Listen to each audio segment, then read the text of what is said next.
Hello, everyone. My name is Kendra Abercrombie, and I am the Diversity, Equity, and Inclusion Manager here at the Commission. Our next speaker is an attorney, a neurodiversity advocate, and an author of Great Minds Think Differently, Neurodiversity for Lawyers and Other Professionals, among many other titles. And I am honored to welcome Haley Moss to our virtual stage for our next presentation. Thank you so much. And it is truly a pleasure to get to be part of this conference and to get to learn alongside everyone and also to hopefully get to open up a little bit more of our conversation about neurodiversity and what that means for our profession as well. So I do have a couple of slides to be shared. So if this is something new to you, then no worries. So when we talk about neurodiversity, and it refers to all sorts of different things. If you want to know a little bit more about me as well, is I also am an attorney from Florida. I am currently in San Diego today, so I apologize from joining you from somewhere new that is also sunny but also cold, which is new for me. I am proud to be autistic. I was diagnosed with autism as a 3-year-old. I was originally a late speaker. I was a difficult kid, to put it lightly. And I always like to focus on the later part of my life because being an attorney has been the last couple of years of my life. And I am what I think is of an attorney by trade and an educator by choice. I am very proud to be a Floridian through and through. I've lived in Florida my whole life. And I am a proud graduate of the University of Miami School of Law. Although does break my heart almost every single year when it comes to sports. So if you want to talk about football or basketball, let's not, because my heart can't handle it. And in my past practicing law life, I was in managed care litigation, primarily at the intersections of health and international law. I'm grateful to still be involved with everything that happens in our profession, getting to learn alongside people, and I do serve on the Florida Bar's Young Lawyers Division Board of Governors. I represent the young lawyers and new to practice and newly admitted attorneys in Miami-Dade County. And also in my free time, or part of my job that is unrelated, is I do get to teach about autism in the psychology department over Zoom, so still virtual, for our friends at Taylor University in Indiana. And finally, probably the thing that I am most proud of at this point in my life is I am the author of several books, but specifically for legal, I am the author of Great Minds Think Differently, Neurodiversity for Lawyers and Other Professionals. That's available from our wonderful folks and colleagues at the American Bar Association, and I still can't believe that they actually let little old me write a full book about things that I am so excited and so passionate about. And to get us kicked off, we're going to be talking about what exactly neurodiversity is. And if this is something that feels new to you, then that's okay. And neurodiversity really speaks to this fact that we all have different brains and they work differently from one another. So whether you are neurotypical and your brain acts in quote unquote normal, expected ways, or you're neurodivergent and your brain acts in unique ways that maybe you're a person who thinks differently or has differences in cognition compared to the general population. And when we talk about neurodiversity, we are a neurodiverse group, and chances are, so is your work environment, whether or not you know it. You have no idea just by looking at someone if they are neurodivergent. So someone who might be neurodivergent might have differences in how they communicate and how they process information around them. As an autistic person, that means for me that sometimes I will misinterpret or interpret things differently.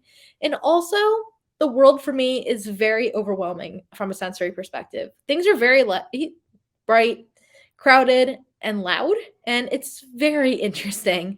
But I don't know what it's like to be any other way.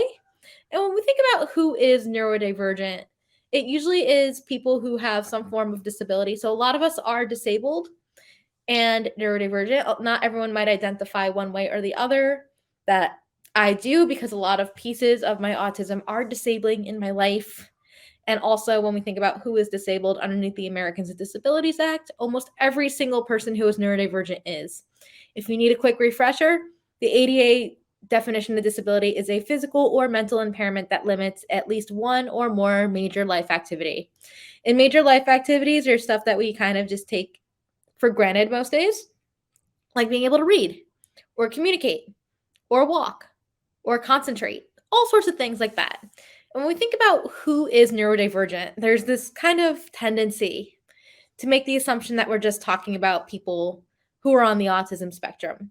While the neurodiversity movement may have kicked off in the autistic community, it also does include, but is not limited to, folks who also might have something like ADHD, a learning disability, Tourette's, intellectual disabilities, psychiatric and mental health disabilities, and also our acquired cognitive disabilities like Alzheimer's, a traumatic brain injury, or dementia. I like to make it very clear when we have this discussion to try to elevate the people who are the most marginalized or face the most stigma as neurodivergent people, who often are people who struggle with their mental health and people with intellectual disabilities. We somehow view these folks as less capable or less deserving of the same respect and dignity as everyone else, when that isn't necessarily the case, or what they do deserve. That we're all human and we all are brains, and all of our brains work differently. That is one of our greatest strengths as a society and also as a profession. And when we think about this term, we're probably thinking maybe neurodiversity is new to us. And the term neurodiversity comes from an Australian sociologist by the name of Judy Singer. And she was corresponding with a journalist from the Atlantic named Harvey Bloom. And Bloom famously wrote that neurodiversity may be every bit as crucial for the human race as biodiversity is for life in general. Who can say what form of wiring will prove best at any given moment? And I truly love this because it does explain that we're all different. And that's neither better nor worse. It's just different. And depending on the circumstances, our differences might be our best advantage. Excuse me.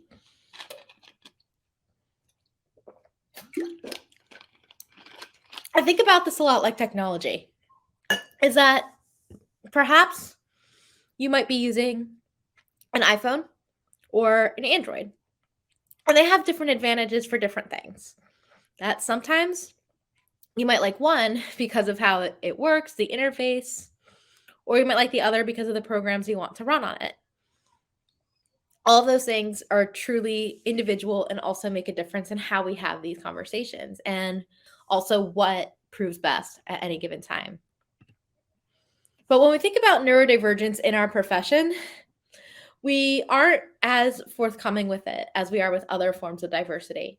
That a lot of attorneys choose not to share that they're neurodivergent, or also they just aren't part of this profession, unfortunately, for some reason. And when we think about who has disabilities for lawyers, is NALP actually shows that about 2.5 to 3.5% of recent grads will self-identify. And when we think about who is a person with a disability in the United States, it turns out to be closer to about 1 in 4 Americans, which makes it kind of complicated and shows that there's a huge disparity in who is self-identifying. And we also find that there are salary disparities for disabled lawyers and neurodivergent lawyers. Estimates do show that there are wage gaps for all people with disabilities, and it goes up further and further depending on profession and also level of education, which is why that compared to some other types of jobs, like maybe retail or service, that lawyers do have a very large salary disparity. And some NALP data has also showed that disparity can be somewhere in, at least for recent grads, at least $10,000 between disabled and non-disabled attorneys. And when we look at the other data from NALP, that we have more people at the associate level reporting, but less than 1%. And something really interesting to me is our profession, as we know, absolutely adores talking about mental health and wellness. And when they do, they love to focus mostly on depression, anxiety, and alcoholism or substance abuse disorders. And what happened in our landmark mental health study on lawyers is we have higher rates of neurodivergence than the general population. That we have lots of people who have depression and anxiety. And the study threw out this really interesting statistic of 12.5% of attorneys meeting the criteria for ADHD. And yet it was never addressed any further. So we do have something that we haven't really dealt with as a profession when it comes to things like neurodiversity. And why might this be? Honestly, a big piece of this puzzle is stigma and microaggressions. That we have an ableism issue. And ableism is really rooted in this thing of bias and stereotypes and discrimination against people with disabilities. Kind of going back to how we said that there's no perfect version of a brain, like how we have our different types of things like an iPhone or an Android. What happens is we believe that neurodivergent people are failed versions of normal or less than. And imagine that here's my iPhone, right? And I want to run an Android app on it. And of course, what you're probably thinking is, well, Haley, you kind of have an iPhone. It doesn't really run that same stuff. But when we talk about neurodivergent people, what we'll do is the equivalent of, something's wrong with your phone. It's probably broken. You should take it in and get it fixed. And we know that's not the case. It just does things differently. So sometimes people might make assumptions about what I can and can't do, or people might realize that I am working really hard behind the scenes in order to make them feel more comfortable and appear more socially competent. That's often the case when I'm doing this thing known as autistic or neurodivergent masking and camouflaging, which is suppressing different traits about myself in order to assimilate, to avoid being bullied, harassed, discriminated against, profiled, all sorts of other things. And that's why people love to say things like, I never would have known if you didn't tell me. And all of this really does contribute further to the stigma that we often face and why we might not be disclosing. And when we look at neurodiversity, it truly is an acceptance framework more than anything. Is that it's a way that we're able to move past awareness. And I really like this because perhaps fittingly, it is Autism Awareness or Acceptance Month, depending on how you like to frame it. I like to frame it as Acceptance Month. And trying to understand why neurodiversity is so important as a concept to folks, I decided to do an informal poll a little while ago amongst neurodivergent people. And a lot of them came up with some good reasons of why this is something we need. And they talked about things like having a mutual understanding of each other, having tolerance and acceptance. They wanted to be respected, and we wanted equality and equity, just like any other marginalized group would. And kind of to kick us off with some extra feelings on what we're talking about when we do chat about neurodiversity is we can do so many things to be inclusive right away and kind of start unlearning a little bit of our ableism and our bias and our ideas of who is contributing with excellence and who is worthy based on intelligence and fitness and desirability and productivity. And how do we get past some of that? And one of the first things that we can do is we can be more empathetic and trusting with each other. And I say this in the fact that if you are someone who is perceived as having privilege or power or authority, I'm looking at you, people at the partner level, looking at you, judges, looking at people who definitely have more authority than the first-year associate who wants to disclose or thinking about disclosing, that if you're honest and open with us about things that are difficult for you, or perhaps something that you're going through, or even opening this conversation, it makes it so much easier to trust each other. I mentioned I teach undergrads and I'm very open with them. So in turn, they trust me as a slightly older friend almost who is in authority is how I like to see it. And the fact that they're open with me means that they're also able to get the most out of their experiences in education. Something else that I really think that we can do to be more inclusive is align people to their strengths. There's a lot of stereotypes about what neurodivergent attorneys in particular can do. When I was in my first job, it was very assumed I'd be great at all the technology things.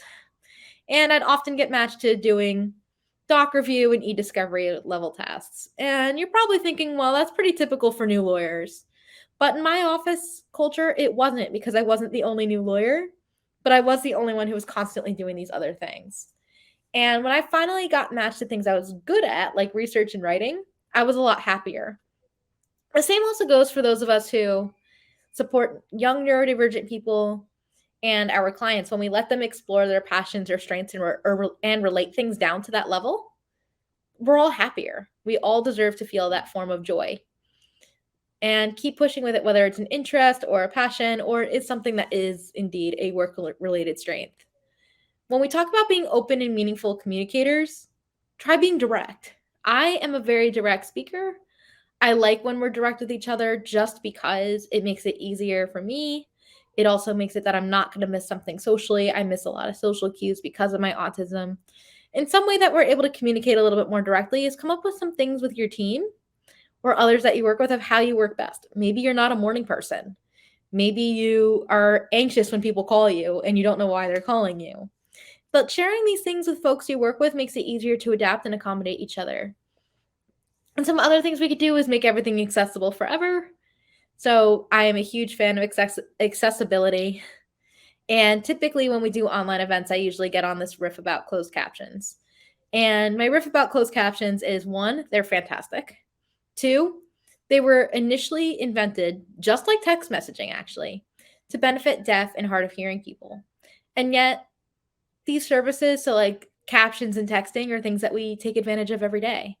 That maybe you use captions to watch TV because you're learning a second language, or you're a visual learner, or you're like me and you like that they have secret little social cues in them. So you know when people are whispering, you know when people are excited, you know when they're being sarcastic. I love it. And I was definitely not the intended audience for it. So when we design and create processes with disabled and neurodivergent people in mind, every single one of us ends up benefiting, not just the intended users. And finally, for those of you who work with neurodiverse attorneys, I encourage you to mentor them, to give us the space to grow instead of just think maybe that person is weird or that they are in a job and not a career. It's something that I wish I had differently. And of course, continue to lead, continue to learn more about this topic and disability inclusion. And I don't want to be the one spokesperson or the only autistic or neurodivergent person you listen to. So I encourage you to seek out people who have very different life experiences than me, who don't look like me, who don't sound like me, who may or may not be attorneys, who might have had interactions with the justice system. And also, I really do appreciate having the privilege to get to have this conversation with all of you, because most of the times I get to listen about neurodiversity, it's neurotypical people telling me how to act more normal, which is a really wild thing to think about. So learning how to bake in the differences in our brains into our conversations around the profession and professionalism and also access to justice issues is so huge. And I'm so grateful for that opportunity.